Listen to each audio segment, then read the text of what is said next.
Well, I think one of the ones, the most obvious one is something that we all really know. And like, it is so simple. Don't run before you can walk. It is as basic as that. As soon as, if you're just getting into property, job number one is to start working out the foundations. Make sure you understand how the banks are working on the simple stuff. Make sure you understand how a simple refurb works. Make sure you can manage a builder on a simple project. If you think you're going to be able to come to property, maybe do one tiny refurb and then jump into a huge commercial conversion of 11 units, then it's a recipe for disaster. You haven't built up the requisite skill set required to allow you to successfully and safely manage that bigger model, because it isn't something, unless you've got prior experience of huge project management of builds that you can bring to the table. It's not something that just comes naturally to you.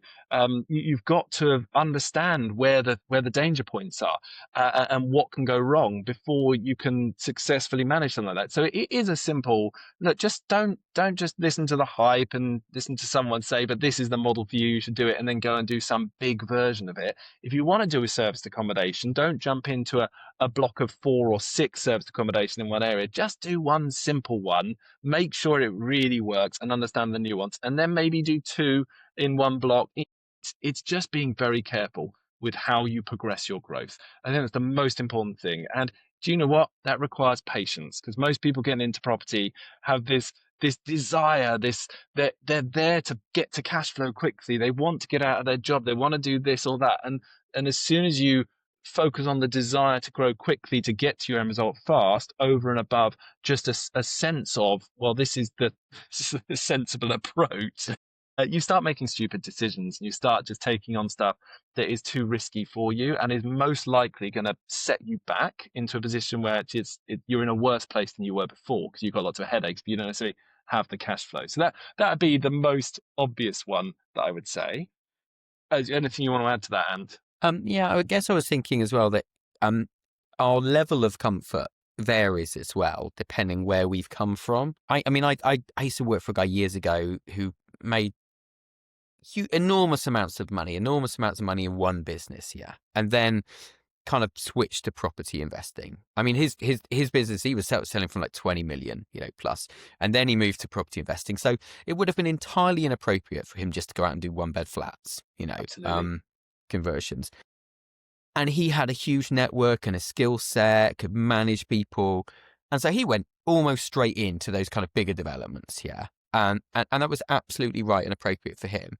All right. But if someone's come from, you know, hey, let's take an example. We talked about the local authority earlier on, didn't we? If someone's just worked in a sort of local government job, local authority, or in the state sector, or whatever it might be, doing one job, maybe doing it really well, but quite without the need to kind of learn outside of that. To take those big steps up would be crazy. They're just not used to. They don't have that entrepreneurial kind of like, automatic kind of managing of risk and taking risk on and resources behind them. So I guess there's horses for courses. There's the right entry level deal for depending where you've come from. And so I've seen people make that mistake. They've kind of looked at, hey, that guy's just building 100 flats, yeah, but that guy's like got 10 million quid in cash behind him. He's got multiple businesses experience, so he might not have done that before, but he's got great grounding in project management or whatever it might be. I guess I see that kind of mismatch sometimes.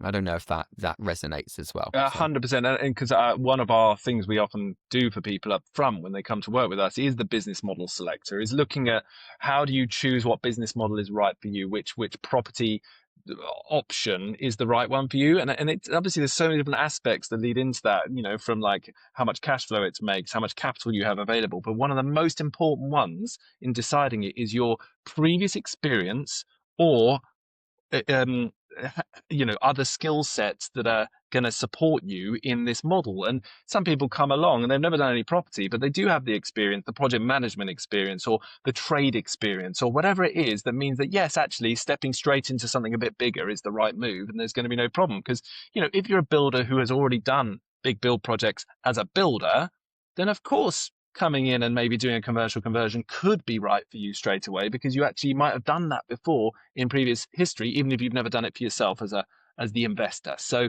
it limits a lot of the problems. So I totally agree. That resonates massively. Just choosing what's right for you and your experience and your skill set is key. Experience is the best teacher, but it doesn't have to be yours. Learn from others' property journeys at ypn.plus.